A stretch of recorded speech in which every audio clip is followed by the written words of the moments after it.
దేవుని పరిశుద్ధ నామములకు స్తోత్రములు.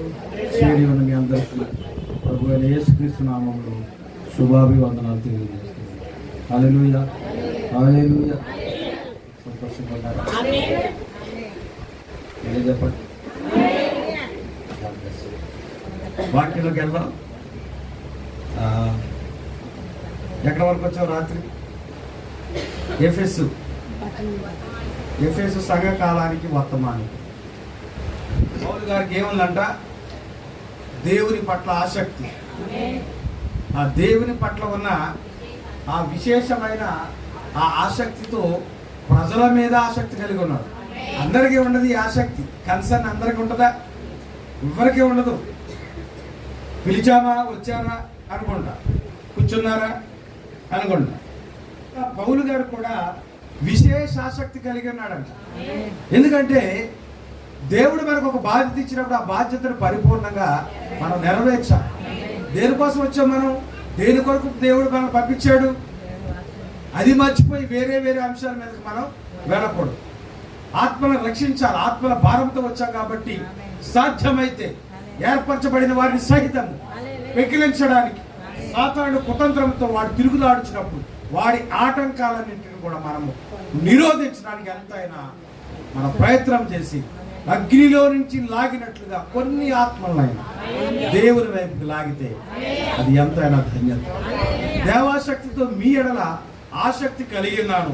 ఎందుకంటే పవిత్రురాలైన కన్యకుగా ఒక్కడే పురుషునికి అనగా క్రీస్తుకు సమర్పింపవలనని మిమ్మల్ని ప్రదానం చేసి దేవుని స్తోత్రం.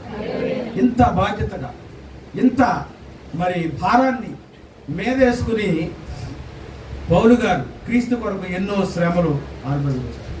ఎన్నోసార్లు ఆకలితో, ఎన్నోసార్లు సమస్యలతో, ఎన్నో ఇబ్బందులు, ప్రభుత్వాల నుండి వ్యతిరేకత, ప్రజల నుండి వ్యతిరేకత, ప్రకృతి నుండి వ్యతిరేకత, వాడ పగిలిపోయి ముమ్మారు సముద్రంలో ఈదుకుంటూ ఆయన ఒడ్డుకు చేరాడు. అంత ప్రయాసపడి దేవుని కొరకు సేవ చేశాడు. అన్య గొర్రెలను మందలుగా తీసుకొని వచ్చి పనిని పౌలు కలిగి అన్యజనులు ఎలా తీసుకొస్తున్నాడు దేవుని సన్నిధికి? మందలుగా. మనం తీసుకొస్తున్నావా? వచ్చి చూడు అని పిలుపు నతాలీని ఆహ్వానించాడు. అలా చెప్పకపోతే, అతడు రాకపోతే, అతడికి ఆ కార్యము దొరకకపోదు, ప్రభువుని చూడకపోదు. అవునా? ఇంకా ఎంతమంది ఆ సమరయ స్త్రీ కూడా పట్టణంలోకి పోయి అందరికీ ప్రభువుని పరిచయం చేసింది. దేవునికి స్తోత్రం. ఆ ప్రభువుని పరిచయం చేసే సమయంలో ప్రజలు అవమానకరమైన మాటలు మాట్లాడలేదు అనుకుంటున్నారా? అవన్నీ రాస్తే గ్రంథం సరిపోదని రాశాడు యోహాను.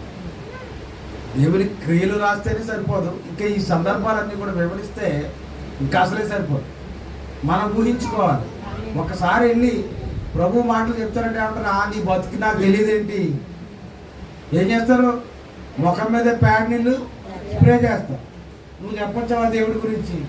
అన్ని భరించి ఓర్చుకొని గ్రామంలో ఇంటింటికి వెళ్ళి గడపకు వెళ్ళి నేను చేసిన నా బ్రతుకులు నా ముందు ఉంచిన యేసయ్యని మీకు చూపిస్తాను. అది దేవునికి స్తోత్రం. అది క్రమం. అన్య గొర్రెలను మందలుగా తీసుకొని వచ్చి పనిని పౌలు కలిగి ఉంది. వాటిని మేపెను, వాటి కొరకు శ్రద్ధ వహించాను. ఆ నీతి ఫలములను ఫలించు వరకు ఎదురు చూశాను. అన్య వధువుని ఒక భాగముగా వారు ప్రభువుని ఎదుర్కొన్నట్లు ఆయన ఎఫెసు సంఘానికి మొట్టమొదటి కాపాడు. ప్రవక్తలు అన్ని పరిచర్యలు ఉంటాయి. అవునా? ప్రవక్తలు అన్ని పరిచర్యలు ఉంటాయి. ప్రవక్త యాజకుడు అవుతాడు, ప్రవక్తే బోధకుడు అవుతాడు, ప్రవక్తే సువార్తికుడు అవుతాడు, ప్రవక్తే. అపోస్తుల పౌలు గారికి మొట్టమొదటి పరిచర్య కాపాడు ముందుగా. కనుక ఆయన ఎప్పటి వరకు ప్రజలతో ఉన్నాడంటే నీతి ఫలములను ఫలించేవారు. కాపరి జీతానికి వచ్చిన కాపరి అయితే టైం చూసుకుంటాడు. 5 అయిపోయింది, గొర్రెలు తీసుకెళ్ళిపోవాలి. ఆ దొడ్డి ఒక గంట ప్రయాణం ఉందనుకోండి, ఆ గంట ముందే ప్లాన్ చేస్తాడు. ఇప్పుడు మొదలెడితేనే కానీ గంట తర్వాత చేరుకోలేవని అంత ప్లాన్ ప్రకారంగా చేస్తాడు. అవునా కదా? వీళ్ళంతా పనులు చేసేవాళ్ళు, ఉద్యోగాలు చేసేవాళ్ళే. ముగించే సమయం ఎప్పుడు వస్తుందా చూడరా? అవునా? తాపీ మెత్తలు చూడండి, ఎవడు కలపరాటే వద్దురా ఆగు అంటాడు. ఎందుకు? నువ్వు కలిపి ఉంటే మళ్ళీ అది అయ్యే వరకు తోవాలి నేను, దానికి ఆపే అంటాడు. అంతేనా? గొర్రెలు మేపే కాపరి కూడా జీతగానికి వచ్చే జీతం తీసుకునే కాపరి ఏం చేస్తాడంటే సమయం చూసుకుంటాడు. ఆ గొర్రె ఆకలితో ఉన్నా ఇంకా తినదామని అనుకుంటున్నా ఆ గడెట్టి దాన్ని తోసుకుంటూ వెళ్ళిపోతాడు. కానీ వానరైతే దాని ఆకలి తీరే వరకు, చీకటి అయినా ఎంత పరిస్థితులు ఉన్నప్పటికీ అది మేసేంత వరకు, దాని కడుపు నిండేంత వరకు కదలడు. ఇది జీతగాడికి యజమానికి తేడా. అవునా? ఇప్పుడు సేవకులు జీతాలకు పనిచేస్తున్నారు. జీతాలకు పని చేయకపోతే టైం పాస్ గారు కూడా ఉన్నారు. దాని వెనకాలనే ఎజెండా కూడా జీతమే. అది జీతం కాకపోతే ఆదాయం. కనుక ఆ ఆదాయం కొరకు ఏదో తూతూ మంత్రం అంతే. మనం అలాగే ఉన్నామా? సహోదరులారా, వారం అంతా మీరు ఇంటి దగ్గర ఏం చేస్తున్నారు నాకు తెలియదు, కానీ కనీసం దేవుని సన్నిధికి వచ్చినప్పుడు చేతులెత్తి ఆరాధించి, లేని శక్తి తెచ్చుకుని ప్రభుని ఆరాధించి, ఆ ఆరాధనలో శక్తి నీకు తెలిస్తే, దాని ఆశీర్వాదం నీకు తెలిస్తే వదిలిపెడతావా? మనం సరిగా ప్రవర్తించకపోవడానికి దేవుని సన్నిధిలో కారణం ఏంటో తెలుసా? ఆ రుచి ఇంకా సరిగా మనకి దొరకలేదు. ఒక స్త్రీ అంట దూరదేశంలో తన భర్త రాసిన ఉత్తరాన్ని పదే పదే చదువుతుందని ఎన్నోసార్లు చెప్పారు. కానీ అవే కనబడతాయి మనకి, ఆ అక్షరాలే కనబడతాయి. కానీ అక్షరాల వెనకాలన్న అతని ప్రేమను అర్థం చేసుకోరు. అతనిని ఊహించుకుంటూ ఆమె సంతోషంగా గడుపుతుంది. హల్లెలూయా. అందుకనే మన పరమ తండ్రి మన ప్రియుడయ్యాడు. ఆయన మనకి ఇచ్చిన ఒకే ఒక ప్రేమ లేకపోతే భరోసా, నేను వస్తాను, వచ్చే వరకు వెయిట్ చేయండి అనే ఒక వాగ్దానం, అదే పుస్తకంగా మన చేతిలో. నిజంగా ఆయన ప్రేమించినట్లయితే, నిజంగా ఆయన కొరకు ఎదురు చూస్తున్నట్లయితే ఒక్క రోజైనా బైబిల్ చదవకుండా ఉంటావా? ప్రశ్నించుకోండి. నీవు దేవుని ప్రేమిస్తే అది క్రియలో చూపించాలి. అంతే, అది క్రియలో చూపించాలి. ప్రార్థన యందు సహవాసం, అదే సహవాసం అంటే వాక్యం చదవటమే. ఎడతెగకుండా మానక, ఎడతెగకంటే మానక. దేవునామానికి మహిమ కలుగు. హల్లెలూయా. ప్రత్యక్షత ఇవ్వబడిన కాలమునకు ముందే పౌలు హతసాక్షిగా మరణించదని చరిత్రగాథ తెలుపుతున్నది. కానీ యోహాను అతనికి బదులుగా ఆ పనిని కొనసాగించుచున్నాడు. ప్రత్యక్షత అప్పుడు ఇంకా రాలా. ఏ ప్రత్యక్షత? ఆయన యోహానుకు దర్శనంలో ఇచ్చి ఆ యొక్క 7 సంఘకాలాల గురించి ఇచ్చిన ప్రత్యక్షత యోహానుకు, ఈ యొక్క అపోస్తుల పౌలుకు లేదు. అయినప్పటికీ మొదటి సంఘకాలానికి ఆయనే దూత, వర్తమానికుడు లేదా ప్రవక్త. అదే చెప్తాడు ఇక్కడ. ప్రత్యక్షత ఇవ్వబడిన కాలమునకు ముందే పౌలు హతసాక్షిగా మరణించినని చరిత్ర గాథ తెలుపుతుంది. కానీ యోహాను అతనికి బదులుగా పనిని కొనసాగించుతుండెను. పౌలు తన పరిచర్య దినములలో ఏమి చేశానో అక్షరాల ఇతడును దారినే చేశాడు. దీన్ని ఏమంటారంటే ఫుట్ ప్రింట్స్ అంటారు. ఫుట్ ప్రింట్స్ అంటే ఏంటి? అడుగు జాడలు. ఏమంటారు? అడుగు జాడలు, కాలి ముద్రలు. యేసుక్రీస్తు అడుగు జాడలలో పౌలు నడిచాడు. ఇప్పుడు పౌలు యొక్క అడుగు జాడలలో యోహాను నడుస్తున్నాడు. ఏ మార్పు లేదు. ఆ యొక్క వర్తమానాన్ని కొనసాగిస్తూ వెళ్తా ఉన్నారు. కనుక ఇప్పటికి 7 సంఘాలు అయ్యాయి. 7వ సంఘకాలంలో మనం కూడా అదే అడుగు వేసుకెళ్ళాలి. పౌలు ఏమన్నాడంటే మొదటి సంఘకాలంలో నేను క్రీస్తును పోలి నడుచుకున్నాను. మీరు నన్ను పోలి నడుచుకుంటే చాలు. అది యోహాను నెరవేర్చాడు. యోహాను తర్వాత మిగతా దైవజనులందరూ అదే క్రమంలో రావాల్సిన, అదే అపోస్తలిక క్రమం. హల్లెలూయా. పౌలు తన పరిచర్య దినములలో ఏమి చేసెనో అక్షరాల ఇతడును అదే చేశాడు. ప్రత్యక్షత ఇవ్వబడక ముందే పౌలు మృతి పొందాడు కనుక అతడు ఎఫెసు సంఘ కాలమునకు వర్తమానికుడు కాదని మాత్రము అనుకొనరాదు. ప్రతి కాలం యొక్క వర్తమానికుడు వచ్చుటతోనూ పోవుడితోనూ నిమిత్తము లేకుండా ఆ కాలం అతని వలన ప్రభావితము చెందు. వాక్య ప్రత్యక్షత కలిగిన సేవ ద్వారా దేవునికి కాలమును అతడు చూపించను. పౌలు అట్టి మనుషుడు. పడుకున్నారా? వాక్య ప్రత్యక్షత కలిగిన సేవ ద్వారా వాక్యం ఎప్పుడైతే బయలుపాటు వస్తుందో ఆ సేవ ద్వారా దేవునికి ఆ కాలమును అతడు చూపిస్తా ఉన్నాడు. ఆ సేవకుని యొక్క ఆ సేవ ఎప్పుడు మొదలైందో, ఆ కాలం ఎప్పుడు మొదలైందో వాక్యం బయలుపడటం బట్టి ఆ కాలాన్ని మనం అర్థం చేసుకోవచ్చు అని ప్రవక్త అంటా ఉన్నారు. అంటే యేసుప్రభు వారు పుట్టారు, మరి ఈ లోకంలో 33.5 సంవత్సరాలు జీవించారు. 3.5 సంవత్సరాలు ఆయన సువార్త జరిగించారు. తర్వాత ఆయన మృతి చెంది తిరిగి లేచి పరలోకానికి ఆరోహణమయ్యారు. ఆ తర్వాత అపోస్తులు వచ్చారు. అపోస్తుల కాలం కూడా కొనసాగుతూ ఉంది. అవునా? అంటే క్రీస్తు పుట్టినప్పటి నుంచే శకం మొదలైంది, కాలం మొదలైంది. కానీ అప్పటికి ప్రత్యక్షత రాలా. ఆయన ఆరోహణమైపోయాడు. అపోస్తుల కాలం కూడా ప్రారంభమైంది. అపోస్తుడు పౌలును దర్శించాడు. పౌలు కూడా అన్యులకు ప్రవక్తగా ఉన్నాడు లేదా అపోస్తుడిగా ఉన్నాడు. పేతురు కూడా యూదులకు అపోస్తుడిగా ఉన్నాడు.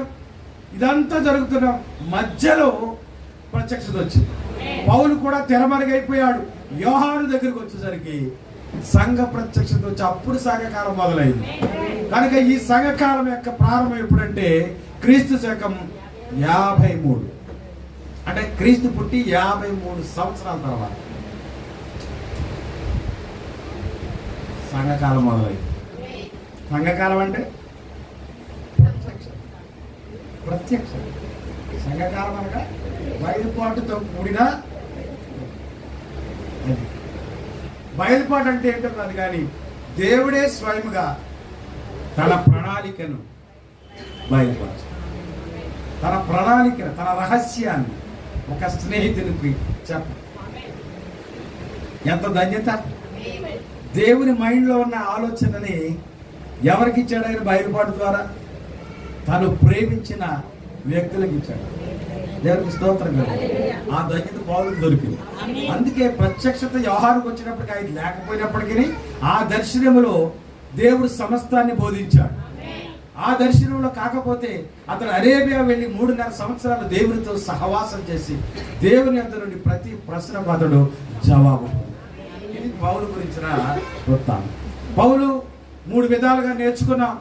అవి మళ్ళీ వెనక్కి వెళ్ళను, కానీ మీరు పుస్తకాలు చదవండి లేదా వర్తమానం వినండి. వాట్సాప్లో ఉంది రాత్రి చేసినటువంటి వర్తమానం. ఎంతమంది దగ్గర ఈ సంఘకాల పుస్తకాలు ఉన్నాయి? కావాల్సి నన్ను అడగండి, నేను తెప్పించేస్తాను. కానీ ఖచ్చితంగా మీరు చదివే తీరాలి. హల్లెలూయా. బతుకుండగా కూతురు పెళ్లి చేద్దామని ఎంతో ప్రయత్నం చేశాడు, కానీ దేవుడు అతని కోరిక తీర్చలేదు. కూతురు పెళ్లి చేయకుండానే చచ్చిపోయాడు. దీని అర్థం ఏంటి? అతని కోరిక తీరకుండానే చచ్చిపోయాడు. నేను మీకు చెప్పేది ఏంటంటే, మీరు చచ్చే లోపులో, కఠినంగా ఉన్నా సరే చచ్చే లోపులో ఈ సంఘకాలలో ముద్రలు చదివే తీరా. లేదంటే ఈ కోరిక తీరకుండానే, లేదా మీ పట్ల నాకున్న కోరిక తీరకుండానే మీరు చచ్చిపోతారు. అప్పుడు అనుకుంటాను, అయ్యో నా కోరిక నెరవేర్చకుండా ఈ సహోదరి వెళ్ళిపోయిందా, ప్రభువా నా కోరిక తీర్చలేదు నాయన, ఇప్పుడు ఈ కోరిక ఎవరు తీర్చుతారు నాయన అని నేను ప్రార్థన చేయవలసి. అంటే ఎందుకు ఇంతగా భారంతో చెప్తున్నానంటే, మీ పట్ల నాకు విశేష ఆసక్తి కలిగి ఉన్నాను. ఆ ఆసక్తి లేకపోతే నేను ఎంతగా త్యాగం చేసి ఇక్కడ నిలబడను. అడుగున సాతాను నన్ను మరి ఎన్నో రకాలుగా ఇబ్బంది పెడతా ఉన్నాడు. 2 కాళ్ళు విరగొట్టినా కానీ నేను ఉన్నాను అంటున్నాను. ఇదిగో ఇప్పుడు నా గొంతు మీద దాడి చేస్తా ఉన్నాడు. అయినా కానీ నేను మానక ఆయన కొరకు జీవిస్తూనే ఉన్నాను. ఎందుకో తెలుసా? విశేష ఆసక్తి గలవాడని. ఎందుకంటే పౌలు క్రమంలోనే నేను వెళ్ళాలనుకుంటున్నాను. కనుక కొంచెమైనా మీకు కొంచెమైనా నా పట్ల మీకు ప్రేమ ఉంటే, దేవుని పట్ల ప్రేమ ఉంటే చదవండి. కొంచెం సమయం, 10 నిమిషాలు, 10 నిమిషాల్లో 3 పేజీలు చదవచ్చా? చదవండి. ఇష్టం లేకపోయినా సరే కాపురం చేసే ఆడవాళ్ళు ఉన్నారు కదా, ఎందుకని ఇంటికి వెళ్తే ఆడ బాధపడలేము. ఓర్చుకోవాలమ్మా, మరి ఎక్కడికి చెత్తపెట్టి ఉంటాయి మరి కష్టాలు అంటారు. ఈ కష్టాలు ఎక్కువంటే వీటికంటే ఎక్కువ కష్టాలు అక్కడ. ఇరుగు పొరుగుళ్ళు వచ్చి అమ్మ అలా రాకూడదమ్మా, ఈవిడ బాధ ఆడకే తెలుస్తుంది. కనుక ఇంకా ఆడ బాధగా పడే కంటే ఇక్కడే పంటి బీగున దుఃఖమంతా దిగమింగుకుని కాపురం చేస్తాం. ఇష్టం ఉందా? అలాగే ఇష్టం లేకపోతే పుస్తకం చదవన్నా. అర్థమైందా? ఇంకా వాళ్ళని ఒలిసిపెట్టనా. ఇష్టం లేని కాపురం చేసినట్టుగా ఇష్టం లేకపోయినా సరే పుస్తకం చదివే తీరాలి. ఎందుకంటే అదే నా కోరిక, అదే దేవుని కోరిక కూడా, నీ పట్ల ఆయనకున్న సంకల్పం కూడా. అది నువ్వు విడిచిపెట్టావంటే ఎన్నో ఆత్మీయ సంగతులు నువ్వు కోల్పోతావు. ఎవరు వివరిస్తారు ఈ సమయంలో? ఎవరు బోధిస్తారు? ఒక్క అమలాపురం పట్టణమే తీసుకోండి, ఎవరు బోధిస్తారని శక్తివంతమైన వర్తమానం.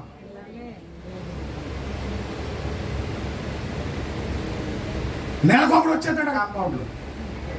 ఏం చెప్తున్నాడు చెప్పండి నా దగ్గరకు వచ్చి. పెట్టగలరు తప్ప ఏమైనా చెప్తున్నాడా? ఎవరికి ఉపయోగపడతాయి అవి? నీకు మేలుకరమైన మాటలు ఇందులో ఉన్నాయి. దేవుని నామానికి మహిమ కలుగును. ఇప్పుడు ఎఫెసు పట్టణం యొక్క ఉపోద్ఘాతం చూద్దాం, తెలుసుకుందాం వద్దా? అమలాపురం గురించి చెప్పండి. ఏం చెప్తారు చెప్పండి. ఇంటికి వెళ్ళి యూట్యూబ్లో అమలాపురం అని కొట్టండి. అమలాపురంలో ఏమన్నా విశేషాలు? గడియార స్తంభం ఉంది, కొబ్బరికాయ ఉంది, కోనసీమ ఎంట్రన్స్ లో అక్కడ ముఖద్వారం ఉంది, సముద్రాలు ఉన్నాయి, నదులు ఉన్నాయి, వంతెనలు ఉన్నాయి, గుడులు ఉన్నాయి, గోపురాలు ఉన్నాయి, పుణ్యక్షేత్రాలు ఉన్నాయి,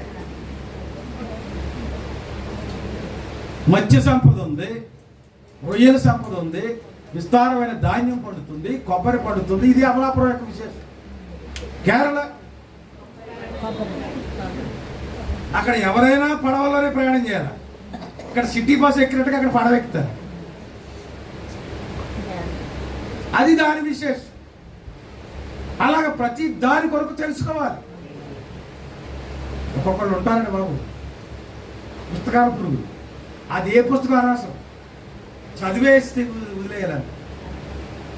అది చదివేసి పక్కన అది ఆధ్యాత్మిక పుస్తకమైనా, ఒక మనిషి జీవిత చరిత్ర అయినా, ఒక మహానుభావుడి జీవితమైనా, ఏదైనా అనవసరం. ఒక పుస్తకం దొరికిందంటే అది చదివే తీరాలి. వాడిని పుస్తకాల పురుగు అంటారు. చదపురుగు ఏం చేస్తాయి? అందుకే పుస్తకాల పురుగు అని పేరు. మనకు తెలిసి ఒక ఆయన ఉన్నాడు మన రాష్ట్రంలో. ఆయనకు ఒక అలవాటు ఉంది, ఎక్కడ పుస్తకం చూసినా కొంటాడు తప్ప చదవడు. ఆయన 1,00,000 పుస్తకాలు ఉన్నాయండి ఇంట్లో, కానీ ఒకటి చదవడు. ఆయన కొండమే హాబీ. ఇలా కూడా ఉంటారు. మనం కూడా అంతే కదా. పుస్తకం వచ్చిందంటే చాలు, నాకివ్వండి నాకివ్వండి నాకివ్వండి. పుస్తకం 100 రూపాయలు అమ్మంటే ఎవరో రాదు.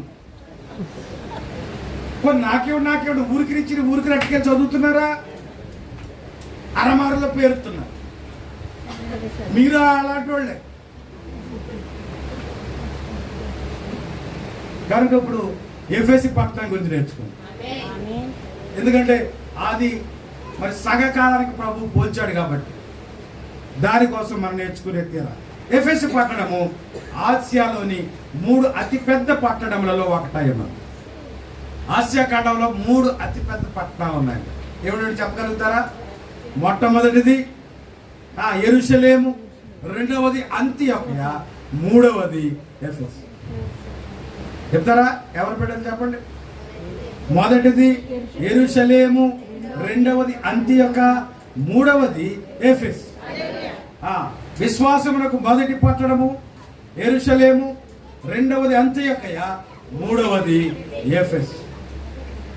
ఇది చాలా ధనికమగు పట్టణం, వెరీ రిచ్ సిటీ అన్నమాట. ప్రభుత్వము రోమను కానీ భాష మాత్రము గ్రీకు. పరిపాలించేవారు ఎవరు? రోమా ప్రభుత్వం పరిపాలిస్తా ఉంది. కానీ అక్కడ స్థానిక భాష గ్రీకు భాష. యోహాను మరియు పేతురు, అంద్రెయ మరియు ఫిలిప్పు ఎవరైనా అపోస్తలులు శిష్యులు. యోహాను, పేతురు, అంద్రెయ మరియు ఫిలిప్పు మొదలగు వారందరూ ఈ అందవగు పట్టణములో సమాధి చేయబడినని చరిత్రకారులు చెప్పుతారు. ఈ పట్టణములో నిజ విశ్వాసమును స్థాపించిన పౌలు 3 సంవత్సరములు మాత్రమే అక్కడ కాపరిగా ఉండే. పౌలు ప్రారంభంలో ఏంటైనా కాపరి. ఎన్ని సంవత్సరాలు? 3 సంవత్సరాలు. ఈ పట్టణంలో నిజ విశ్వాసము స్థాపించిన పౌలు 3 సంవత్సరములు మాత్రమే అక్కడ సంఘ కాపరిగా ఉండేది. కానీ అతడు మందకు దూరముగా ఉన్నప్పుడు ఎడతెగక వారిని జ్ఞాపకము చేసుకుని వారి కొరకు ప్రార్థించుచుండెను. ఆయన దూరముగా ఉన్నా కూడా సంఘము కొరకు ఆయన ఏం చేస్తున్నాడు? ప్రార్థిస్తున్నాడు. ఆయన లేనప్పుడు అక్కడ ఒక వ్యక్తిని నియమించాడు. ఆయనే మొట్టమొదటి బిషప్. ఎవరైనా? తిమోతి. నా కుమారుడు అయిన తిమోతి అని రాస్తాడు, మొదలెడతాడు. ఒక ఆత్మీయ కుమారుడు పౌలు గారు. రాత్రి ఆయన సహదాసుడు గురించి నేర్చుకుని ఆయన ఎవరు? బర్నబాస్. అవునా? అసలు పౌలు యూదాయ మతంలోంచి క్రైస్తవ మతంలోకి వచ్చినప్పుడు పరిచయం చేసుకున్న మొట్టమొదటి వ్యక్తి ఎవరు చెప్తారా? అటుపైని 3 సంవత్సరములైన తరువాత కేఫాను పరిచయం చేసుకున్నవాడని యెరూషలేమునకు వచ్చి. కేఫా అంటే అర్థమైంది. ఆయన పరిచయం ప్రారంభించిన తర్వాత మొట్టమొదటి కార్యం పాదములు సరిగా నిలబట్టి నడవలేని ఒక వ్యక్తికి ప్రార్థించినప్పుడు లుస్త్రా అనే పట్టణంలో అతడు లేచి నిలబడి నడిచాడు. కేఫాలో కూడా ఆయన సరిగా భక్తి చేయట్లేదని అతన్ని ఖండించాడు. అవునా? ఐతుకు అనేవాడు ఆయన ప్రసంగం చేసినప్పుడు కిటికీ మీద కూర్చున్నాడు.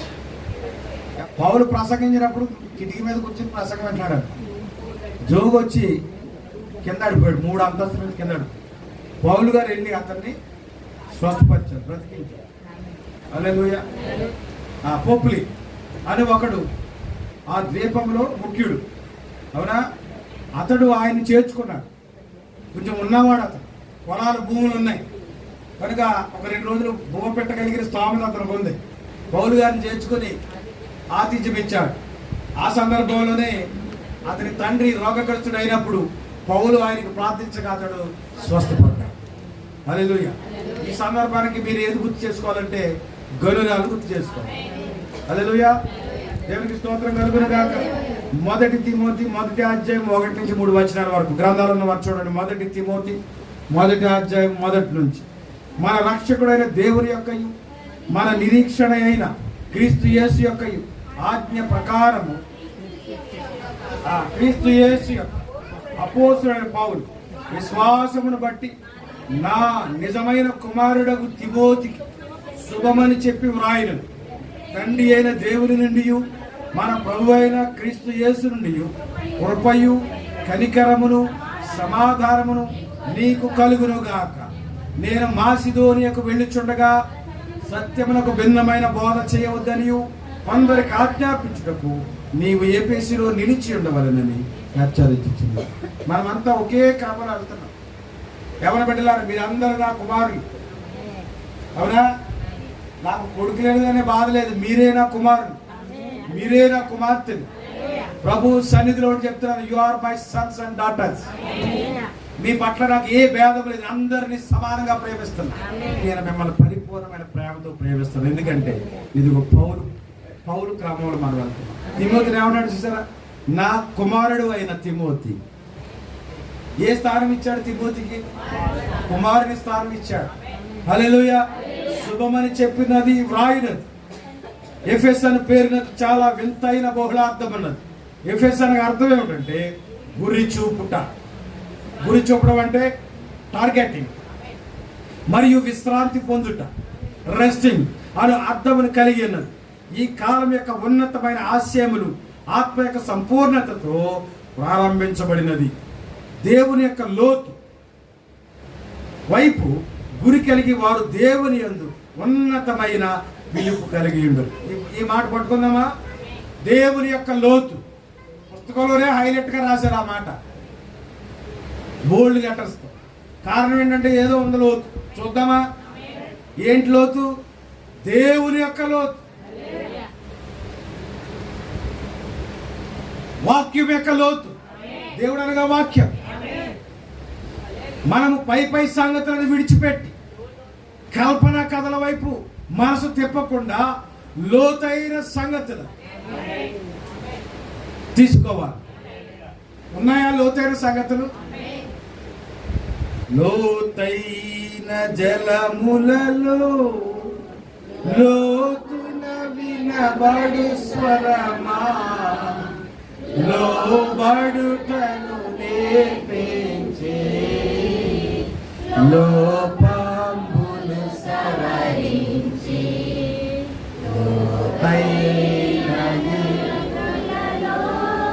లోటైన నా బ్రతుకు లోపించని లోకేశ చేయుమయా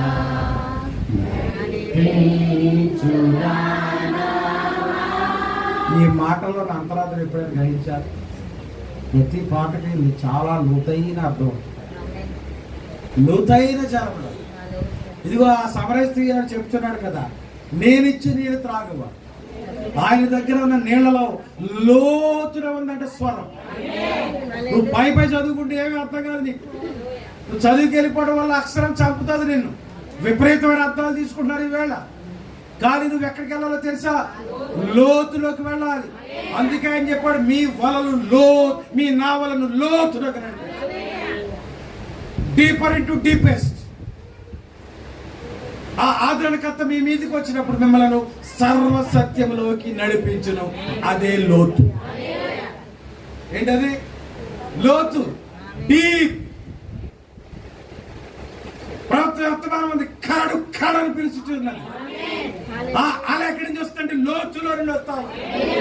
దేవునామానికి మహిమ కలుగుతుంది. ఆ లోతులోకి వెళితేనే అసలైన అంశం అక్కడ దాగి ఉన్నది. అది ఏమిటో కాదు కానీ దేవుని స్వరమై ఉన్నది. ప్రభువు నువ్వు మాట్లాడాలి అంటే, ప్రభువు యొక్క వాక్యం నిన్ను తాకాలి అంటే, ప్రభుతో నువ్వు సహవాసం చేయాలంటే వాక్యపు లోతుల్లోకి వెళ్ళాలి. కథలు కమావేశాలతో మరి కాలక్షేపం చేసే రోజులు అయిపోయాయి. ఇప్పుడు నువ్వు దేవునితో పరిపూర్ణంగా సహవాసం చేయాలని నువ్వు ఇష్టపడితే వాక్యపు లోతుల్లోకి వెళ్ళాలి. వాక్యపు లోతుల్లోకి వెళ్ళాలంటే వర్తమానం చదవాలి, వాక్యాన్ని పారాయణం చేయాలి. దేవునామానికి అది వాక్యపు లోతు వైపు గురి కలిగి వారు దేవుని యందు ఉన్నతమగు పిలుపు కలిగి ఉంటారు. What a call. ఇష్టం లేకపోతే పెళ్లి కార్డులు ఇస్తుంటాం, వెళ్ళి ఇవ్వలేదు అంటారేమో. పిలుపు కార్డులు ఏం చేస్తావు? తీరా ఇద్దామని వెళ్ళేసరికి వాళ్ళు లేరు, అమ్మాయి లేరు అని ఆ గుండానికి ఎట్టొచ్చేట, ఆ గడికి ఎట్టొచ్చారు. అంతేనా? బలి లేకుండా పోయి. కానీ నీ బాధ్యత అయిపోతుంది. కార్డు ఇచ్చేవాళ్ళు అలా రావాలి లేదు, ఇవ్వలేదు అంటారని ఇచ్చావంతే. అలాంటి పిలుపా ప్రభు మనం పిలుస్తే? అలాంటి పిలుపు ఆయనకి ఇష్టం లేకుండా పిలిచాడు అనుకుంటున్నారా? ఎలాంటి పిలుపుతో మనం పిలుస్తున్నాడో తెలుసా? ఉన్నతమైన పిలుపు, శ్రేష్టమైన పిలుపు. నిన్ను పరిపూర్ణంగా ప్రేమించి నా యొద్దకు రండి, I will give you rest. మీకు విశ్రాంతి ఇస్తాను. దేవునామానికి మహిమ. లోతు వైపు గురి కలిగి వారు దేవుని యందు ఉన్నతమైన పిలుపు కలిగి ఉన్నారు. హల్లెలూయా. I believe. నేను నమ్ముతున్నది ఏంటంటే నన్ను పిలిచిన వాడు సామాన్యంగా పిలవలేదు, ఉన్నతమైన పిలుపుతో నన్ను పిలిచాను. అందుకే నేను భయపడను, అందుకే నేను దిగులు పడను, అందుకే నేను వేదన పడను. ఏమున్నా లేకపోయినా ఆయన చాలు నాకు. దేవునామానికి మహిమ. కానీ అంత ఉన్నతమైన పిలుపు కలిగి ఉన్నా కానీ నిర్లక్ష్య వైఖరిని ప్రదర్శింప ఆసక్తి చల్లారిపోయి యేసును వెంబడించుట వారిలో కనబడసాగింది. అంటే ఇప్పుడే చల్లారడం మొదలెట్టిందండి. అక్కడ ప్రారంభంలోనే చల్లారిపోతుందంటే ఇంకా ఎంత ప్రయాణం ఉంది? 7 దేశాలు వెళ్ళాలి అమ్మా. ఇంకా ఫ్లైట్ వరకు వెళ్ళలేదు, నువ్వు బస్సు ఎక్కవు, ఆటోలోనే ఉన్నావు, ఇంకా బస్సు కూడా ఎక్కలా. ఆటో ఎక్కాలి, బస్సు ఎక్కాలి, రైలు ఎక్కాలి, అప్పుడు ట్రైన్, అప్పుడు ఫ్లైట్. ఇప్పుడు ఆటోలో ఉండగానే ఏమొచ్చింది నీకు? చల్లారి. ఆసక్తి ఏమైపోయింది? చల్లారి యేసుని వెంబడించుట వారిలో కనబడసాగింది. రానున్న కాలంలోకి అది ఒక అశుభ సూచన. ఇప్పుడే ఎలా ఉంటే ఇంకా చివరి వరకు ఎలా ఉంటాం మనం? అవునా? సంఘమును పిలువబడు భౌతిక సాధనమును సాతాను యొక్క అగాధములో ముంచుటకు అది ఒక నాంది అయింది. ఈ చల్లారిపోయే స్థితి దేనికి నాంది అంటే సాతానికి మన చెయ్యి మెల్లమెల్లగా ఇవ్వటానికి అవకాశం వచ్చింది. చూసారా? మన ఆది తల్లి, కొంచెం ముందుకు జరగదు, మన ఆది తల్లి ఏం చేసింది? మెల్లమెల్లగా ప్రైవసీ కోరుకుంది. మెల్లమెల్లగా ఏమైంది? ఆ చేయి సాతానికి ఇచ్చింది. ఆ తర్వాత ఏం జరిగిందంటే సాతాను యొక్క ఆధీనంలోకి వెళ్ళిపోయింది. వాక్యం అర్థమవుతుందా? కనుక సంఘము కూడా చల్లారటం వలన మెల్లమెల్లగా సాతాను యొక్క అగాధములో ముంచుటకు అది ఒక నాంది అయింది. అది విశ్రమించి దారి తప్పసాగిన అప్పటికే ఆ కాలము వెనుకకు జారిపోయినదిగా ఉన్నది. అది దాని యొక్క మొదటి ప్రేమను విడిచిపెట్టినది. అమలారు అయ్యగారు లాగా మీకున్నా మొదటి ప్రేమ ఉందా? మొదటి ప్రేమ ఉందా? ఏం చేశారు? మొదటి ప్రేమ విడిచిపెట్టి ఎఫెసు సంఘ కాలంలో నాటబడిన చిన్న విత్తనము ఒక దినమున తప్పు ఆత్మలో ఎదుగురు. మొదట్లో సరిగానే ఉన్నారు, మొదటిలో మంచి ప్రేమ కలిగి ఉన్నారు. కానీ మెల్లమెల్లగా ఏమైందంటే ప్రేమ చల్లారి తప్పుడు ఆత్మలో ఎదగడం మొదలుపెట్టారు. కొన్ని తప్పుడు ఆకాశ పక్షులు వచ్చి దాని కొమ్మలను ఆశ్రయించెను. వచ్చే ఆకాశ పక్షులు ఏంటి? ఆకాశ పక్షులు దారులు నేలను వివరించారు, కానీ ఎప్పుడు ఆకాశ పక్షుల గురించి ఎవరో వివరించలేదు. ఏంటి ఆకాశ పక్షులు అంటే? యూట్యూబ్ ప్రసంగాలు. ఆకాశ పక్షులు అంటే ఏంటో తెలుసా? నీ బోధకుడు ఒకటి బోధిస్తాడు, దాని మీద నువ్వు పరిపూర్ణంగా నమ్మకం కలిగి ఉంటావు. మళ్ళా ఏదో విన్నారని చదువుతావు, లేకపోతే ఎక్కడికో సభలకు వెళ్తావు, అక్కడ ఆయన చెప్పింది మంచిది అనిపిస్తుంది. ఇప్పుడు ఊగిసలాడతావు, మా వాడు చెప్పింది కరెక్టా, ఆడు చెప్పింది కరెక్టా, అదవట్లేదా? ఇప్పుడు మెల్లమెల్లగా ఏమవుతుందంటే ఎప్పుడైతే చెవిచ్చావో మెల్లగా చెవిలోంచి మనసులోకి దూరుతాడు వాడు. కనుక పరిపూర్ణంగా నీ మనసును ఆక్రమించి అవిశ్వాసం తీసుకొచ్చి నేను సంఘముల నుండి బయటికి లాగేస్తాడు. అర్థమవుతుందా? ఆకాశ పక్షులు వచ్చి ఒక్కొక్క కొమ్మ మీద రాలి ఏం చేస్తున్నాయో తెలుసా? నీ లోపలున్న నిజమైన వాక్య బీజమును ఎత్తుకొని పోవుటకు అవకాశమును మీరే ఎత్తుచున్నారు. అది మానవ హేతుబుద్ధికి విఘాతమును కలిగించును. ఎందుకనగా ఆ చిన్న మొక్క క్రొత్త అవ్వవలే. హల్లెలూయా! కొత్త మాట ఇది. ఆ ఆదిలో ఉన్నటువంటి అవ్వ ఇప్పుడు కొత్త అవ్వందంట, నూతనమైన అవ్వమ్మ గారు. ఎవరు అంటే సంఘము. ఈ కొత్త అవ్వ నూతన సంఘము వలె కనిపించుచున్నది. మరలా ఆమె సాతాను ద్వారా మోసపుచ్చబడును. ఎఫెసు కాలము సంఘమునకు దేవుని యొక్క అత్యుత్తమమైన భాగమును ఇచ్చినది. ఆమె కొంతకాలము జయించి ఆ తరువాత నిద్రపోసాగి. మొదట్లో ఆసక్తి. చదువుకున్న వాక్యం ఎవరికి ఎంతమంది గుర్తుంది? మొదట నీకున్న ప్రేమను నీవు వదిలితివి,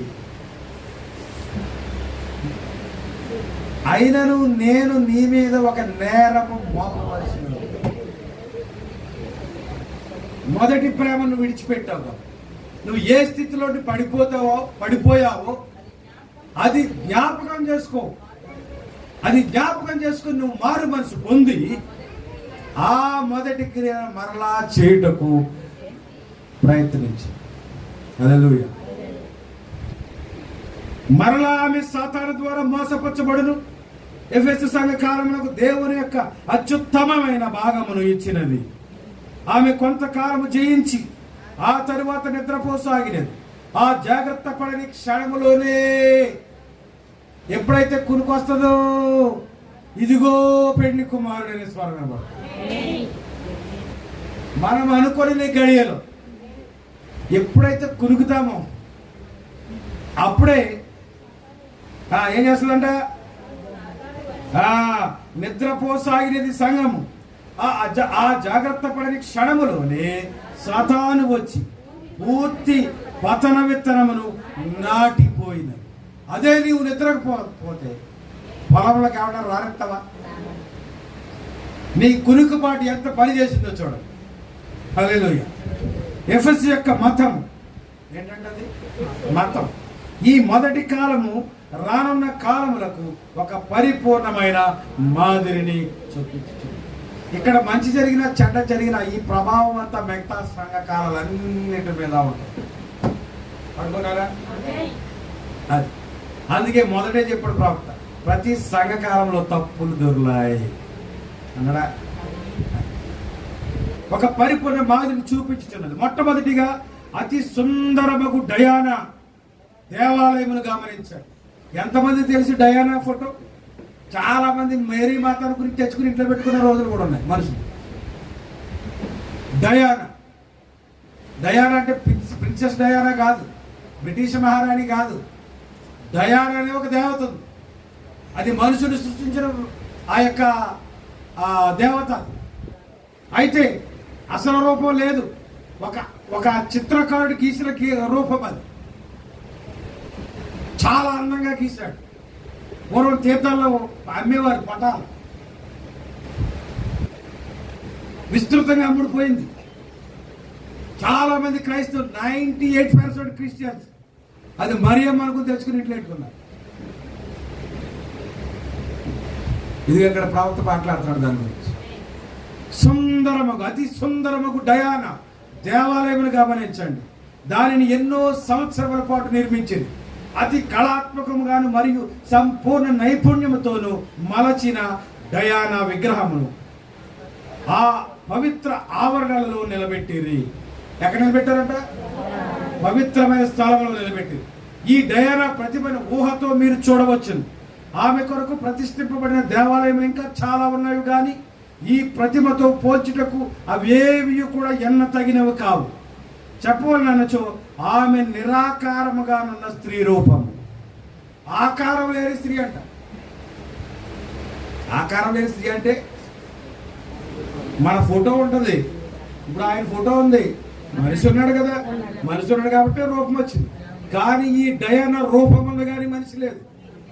ఒక చిత్రకారుడు లేకపోతే ఒక విగ్రహాన్ని చేసే వ్యక్తి తను ఊహించుకుని ఆ విగ్రహాన్ని తయారు చేశాడు. ఊహారూపం.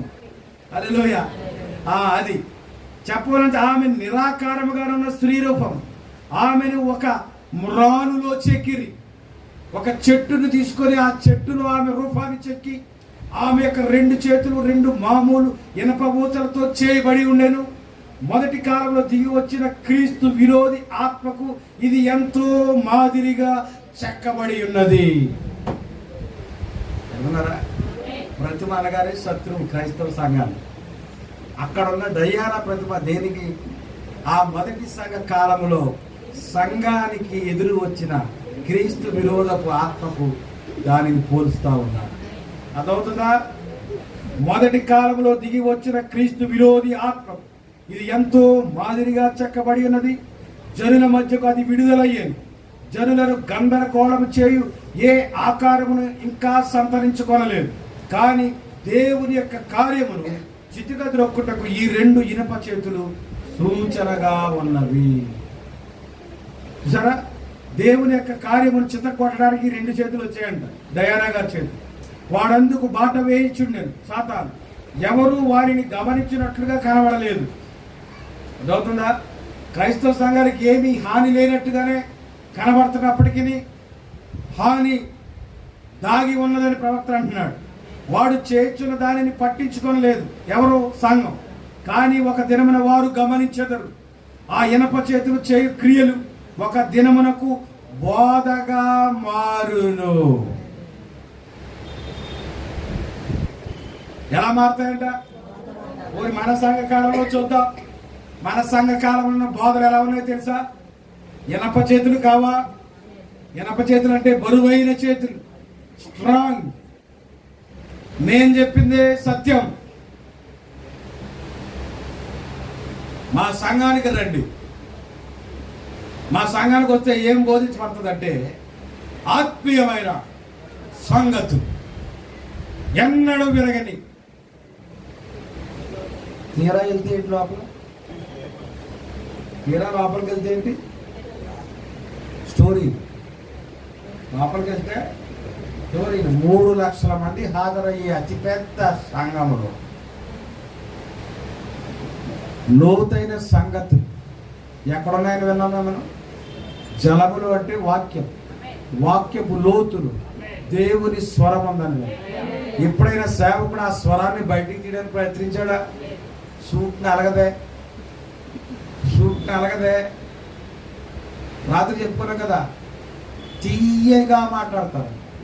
మళ్ళీ వెనక్కి వెళ్ళను. ఎలా మాట్లాడతారంట? మన తండ్రి అయిన దేవుని ప్రేమ. అంతవరకు బాగానే ఉంటుంది వాయిస్, అంతవరకు బాగానే మాట్లాడుతాడు. నాకులే సడన్ గా వాయిస్ మారిపోద్ది. మన తండ్రి అయిన దేవుని ప్రేమయు ప్రభు అయిన యేసుక్రీస్తు యొక్క కృపయు పరిశుద్ధాత్మ సహవాసము మనందరికీ తోడై ఉండునుగా.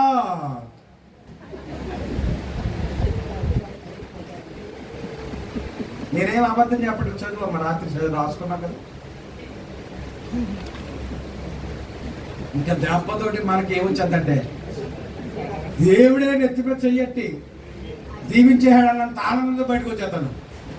కానీ ఇక్కడ వాక్యం చెప్తుంది, ఇనప చేతులు, ఐరన్ హ్యాండ్స్, తప్పుడు బోధ, తప్పుడు మార్గానికి నిన్ను తీసుకుని వెళ్తున్నాయి.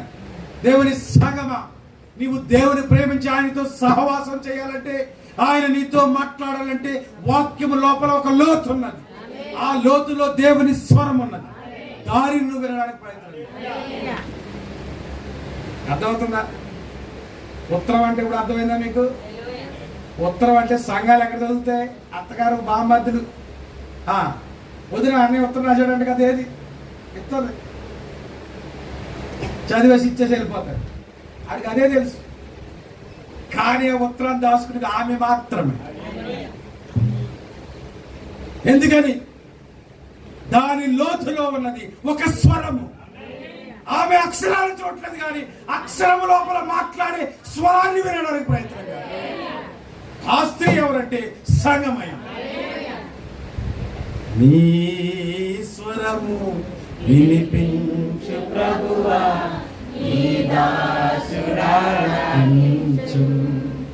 నీ స్వరము వినిపించు ప్రభువా, నీ దాసురాలకించు. ఉదయమునే లేచి నీ స్వరము వినుట నాకు ఎంతో మధురము. నిజంగా మధురమా నీకు?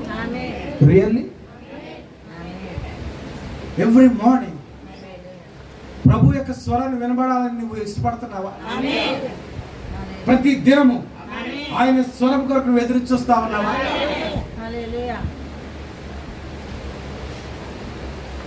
అలాగే నువ్వు ఇష్టపడినట్లయితే నీవే నిజమైన ప్రియురాలు.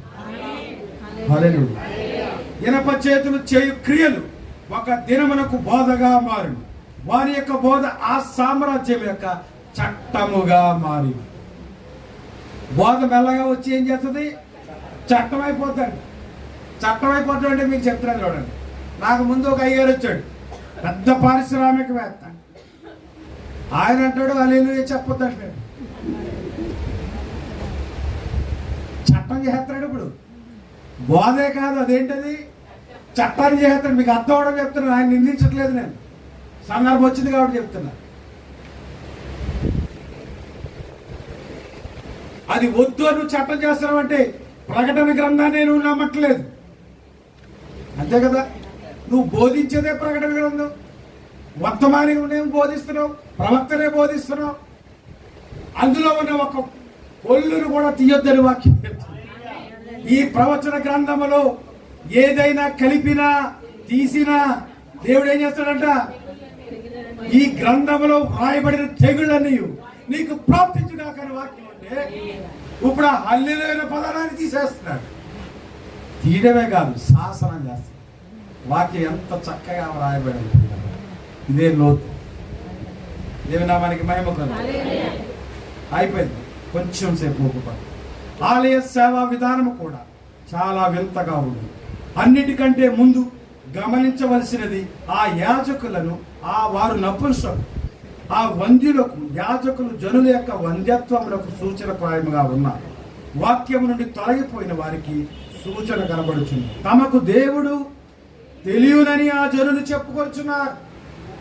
మాకు దేవుడు తెలుసండి, కానీ వాక్యం నుండి వారు తొలగిపోయినారు. దేవుడు తెలుసు అంటున్నారు, వాక్యం నుండి వేరైపోతున్నారు. దేవుడు ఏంటి, వాక్యం ఏంటి? మనకు తెలిసిన సత్యం ఏంటంటే దేవుడే వాక్యము, వాక్యమే దేవుడు. కానీ ఇక్కడ రాయబడింది ఏంటంటే మాకు దేవుడు తెలుసు అంటున్నారు, వాక్యం నుండి వేరైపోతున్నారు. ఇది ఎక్కడ వింత? నిజంగా దేవుని తెలుసుకున్నారా? ఆది యందు వాక్యం ఉండెను, వాక్యము దేవుడై ఉండెను, ఆ వాక్యము దేవుని యొద్ద ఉండెను. హల్లెలూయా. ఆ వాక్యమే శరీరధారిగా ఈ లోకంలోకి వచ్చాడు. ఇది సర్వ సత్యం. ఇక్కడేంటి ఈయన కథ? ఈయన కథ ఎలా ఉందంటే దేవుడు తెలుసు అని చెప్పి వాక్యం నుండి అన్ని దేవుని సంఘాలే. పరిశుద్ధ దేవుని సంఘం అని పేరు ఒక ఆయన పెట్టాడు. పెంతుకొస్తు పడుతుంది, పెంతుకొస్తు దేవుని సంఘం అని ఒకటి అర్థం. అవునా? మంచిది, దేవుని సంఘం, పరిశుద్ధ సంఘం, వెరీ గుడ్. కానీ వాక్యం నుండి వేరైపోయాం. ఇది ఎలా సాధ్యం? అందుకే అన్నాడు, పైకి భక్తి గల వారి వలె నటించచ్చు, దాని శక్తిని ఆశ్రయించని జను. అర్థమవుతుంది వాక్యం? పైకి భక్తి, సభలు ఉంటాయి, పాటలు ఉంటాయి, ఆరాధన ఉంటుంది, భక్తులు వస్తారు, బోధిస్తారు, గద్దిస్తారు, అవసరమైతే బలాలు పగలగొడతారు. ఇవన్నీ కూడా వాక్యమునకు వేరైన పరిస్థితి. కానీ దేవుడు మాకు తెలుసు అంట. ఇది ఎలా సాధ్యం? అలా ఉన్నారంట. ఇంకా వాక్యం నుండి తొలగిపోయిన వారికి అది సూచనగా ఉంది. వంజులకు నపుంసకుల వలనే వీరును ఫలించని వారుగా ఉన్నారు. వంజులని నపుంసకులు ఏంటి? నపుంసకులు అంటే వాళ్ళ వల్ల సంతానోత్పత్తి జరుగుతుందా? జరగదే. అంతేనా? నపుంసకుల వలె ఉన్నారు కనుక నపుంసకులుగా ఉండటాన్ని బట్టి వీరు ఫలింపరు. అంటే పిల్లలు కనరు. ఏ పిల్లలు? ఆత్మీయ పిల్లలు కనలేరు. మంది ఉంటుంది, ఆ మంది అంతా పిల్లలని అనుకున్నారు పంపదీసి. అవునా? ఫలించని వారిగా ఉన్నారు. రెండవదిగా ఆలయములో కన్యకలకు యాజకురాండున్నారు. ఆలయంలోని మత కార్యక్రమములను వారే జరిగించదు. ఎక్కడైనా గుర్తొస్తుందా మీకు? ఎవరుంటారు అక్కడ? నపుంసకుల వీరును ఫలించని వారిగా ఉన్నారు. రెండవదిగా ఆలయంలో కన్యకలకు యాజకురాండ్రై ఉన్నారు. కన్యకలకు యాజకురాండ్రండి. సెక్రెడ్ హార్ట్ అంటారు, పవిత్రమైన హృదయాలు కలిగిన వారు.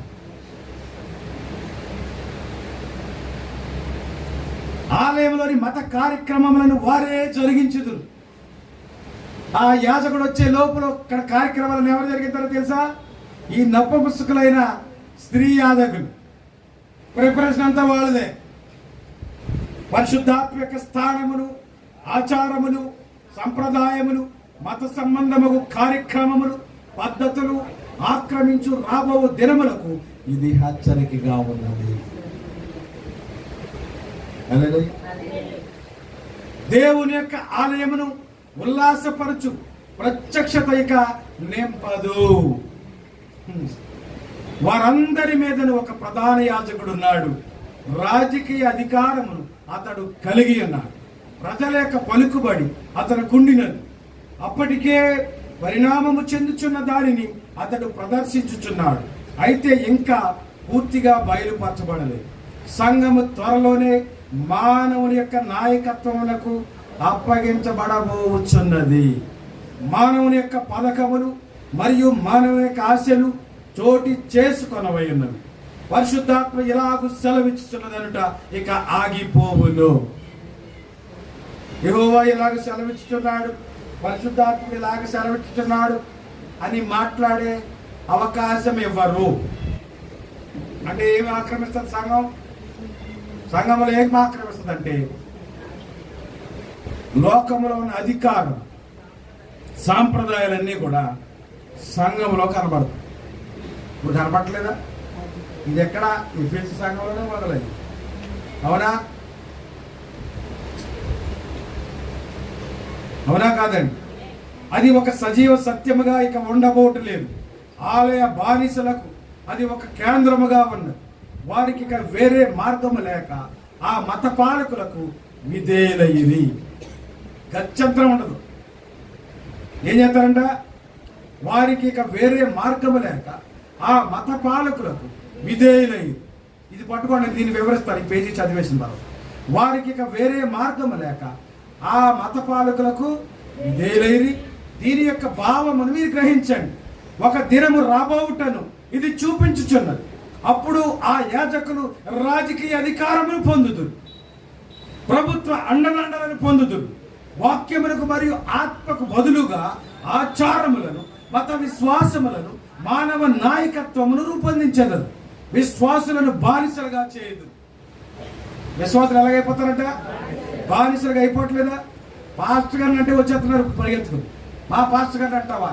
ఏ పాస్టర్ గారు ప్రసంగం కానీ చిన్న కామెంట్ ఏంటి చూడండి, నీ కామెంట్ కింద 1000 కామెంట్లు వచ్చేస్తాయి. మా పాస్టర్ గారిని అంటానికి నువ్వెవడవరా? ఆయన ఆత్మ, ఆయన అభిషేకం నీకు ఏమైనా తెలుసా? తెలిసే ఆయన మీద ఉన్న ఆత్మ దురాత్మ, ఆయన మీద ఉన్న ప్రభావము దెయ్యపు ప్రభావం. అందుకే కామెంట్లు పెడతాను. చూసారా ఎవరు వచ్చారు? ఇప్పుడు మంది వచ్చేసారు. మత విశ్వాసములను మానవ నాయకత్వం రూపొందించారు. విశ్వాసులను బానిసలుగా చేయరా? ఛానల్లో ఒక్క కామెంట్ పెట్టండి, పెట్టుకోండి. సరదా ఎవరింటికి వచ్చి కొట్టండి. మీ కామెంట్ల కింద ఎలాంటివి వస్తాయో చూడండి. మా దైవజనుడు అంటే ఏమనుకుంటున్నారు? లేకపోతే కలవర ఇంకొక ఆయన ఉన్నాడు. అన్ని కలవరలు కపాలం. కలవర అంటే పేరు అందంగా ఉంది కానీ స్కెలిటన్ అది పుర్రే. కలవర అంటే పుర్రే. పుర్రె సంఘం తెలిసే పెట్టుకున్నారు. అందులోనే ఏంటో తెలుసా? బానిస, పుర్రెలకు బానిస. నువ్వు ఫలించలేవు అక్కడ ఉంటే. దేవునికి స్తోత్రం కలుగునండి. మత విశ్వాసములను మానవ నాయకత్వం రూపొందించెదరు. విశ్వాసులను బానిసలుగా చేయుదురు. నాయకులు సుఖభోగములను అనుభవించెదరు. సిరి సంపదలతో తొలతూగుదురు. తమ అపవిత్ర సుఖ సౌఖ్యములను అనుభవించుదురు. దేవుని యొక్క ఆజ్ఞానుసారముగా నడుచుకొనుచున్న పేదవారు వారికి దాసులుగా మారు. ఎలా మారిపోతారంట? పేదవారు దాసులుగా మారిపోతారు. ఇందాక వివరిస్తానన్నాను కదా, ఇది కొంచెం బయట సబ్జెక్టు, కానీ చెప్తే మీకు అర్థమవుతుందని చెప్తున్నాను. నాకు ఏ పార్టీ ప్రేమ కాదు, ఏ పార్టీకి నేను సపోర్ట్ చేయను. క్లారిటీ అది. అవునా? ఏ నాయకుడైనా దేవుని సెలవు లేనిదే అధికారంలోకి రాడు. అది కూడా మీకు క్లియర్ చేస్తాను. కనుక ఎవరైనా నెగ్గాలంటే మీరు ఏం చేయాలంటే, ప్రభువా నీ చిత్తంలో ఎవరికి అధికారం ఇవ్వాలనుకుంటున్నావు వారికి ఈ ప్రభువా నువ్వు ప్రార్థన చేయడం. అర్థమవుతుందా? అది మీరు ఓట్లేసారు నాయకత్వంలోకి వచ్చారనుకుంటున్నారేమో, కానీ కానే కాదు. అది యెహోవా సెలవు. అర్థమైందా? ఇప్పుడు చూడండి, ఎలక్షన్ టైంలో వచ్చేసి నాయుడు గారు బైబిల్ చదివాడు. దేవుడు లోకం ఎంతో, జాన్ వెస్లీ గారు చర్చిలో రాజమండ్రిలో యూట్యూబ్లో చదవండి, దేవుడు ఎంతో లోకమును ప్రేమించారని చదివించండి నాయుడు గారు. ఆయన ఒత్తులోకి అభిషేకం వచ్చేది పాస్టర్లందరికీ. ఆ పిఠాపురం కాకినాడ ప్రాంతంలో ఉన్న పాస్టర్లు అందరూ చేరిపోయి ఆయన కూర్చోబెట్టేసి వాక్యాలు తీసేసి వాక్యాన్ని ఆయనకు అన్వయించి చెప్పేశారు. చెప్పరా? ఇప్పుడు అధికారం వచ్చింది, ఆయనకి వచ్చింది, ఈయనకి వచ్చింది. ఇప్పుడు వాళ్ళ రంగు బయటెట్టారు. ఇదిగో కరకట్ట మీద మతాలను మారుతున్నాడు అంటాడు నాయుడు గారు. ఈయన అంటున్నాడు ఇప్పుడు సావండి, ఇప్పుడు సావండి రా పాస్టర్ గారు.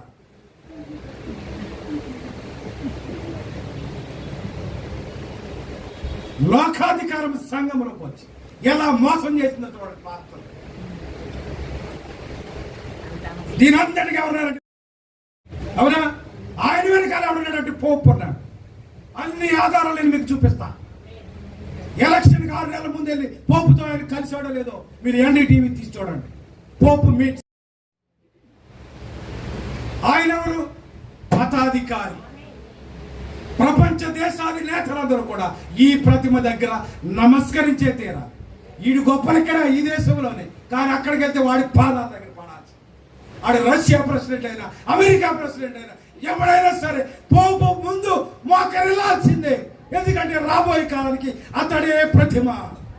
దానికి ఆధారం ఇదిగో డయానా ప్రతిమ. ఇది ఆత్మాభిషేకంతో చెప్తున్న మాట. జరగకపోతే నేను అడగను. విశ్వాసాలను బానిసలుగా చేస్తారు.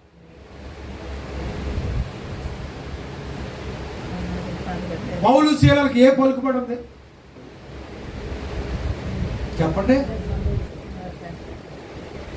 ప్రస్తుత కాలం పరిస్థితి చూస్తే చందాలు కట్టవట్లేదు, ప్రార్థన చేయట్లేదు, సభలు ఎక్కవట్లేదు. కాబట్టి ఏదో ఒక రాజకీయ నాయకుడు సపోర్ట్ ఉండాలి మనం. ఇది పాస్టర్ ఒక అభిప్రాయం. నేను అడుగుతాను, పౌలు శీలలకు ఏ రాజకీయ రికమెండేషన్? ఎవరు తీసుకొచ్చారు వాళ్ళని జైల్లోంచి?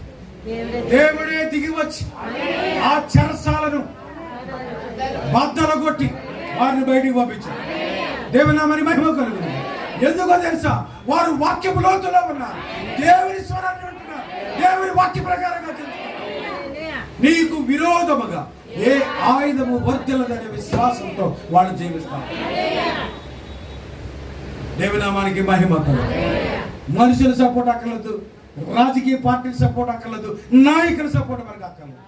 యెహోవా సెలవు లేనిదే ఎవడు నీ మీద చేయి ఎత్తడం సరిపోదు. అర్థమవుతుందా వాక్యం? లేచి నిలబడండి. నీకు విరోధముగా రూపించిన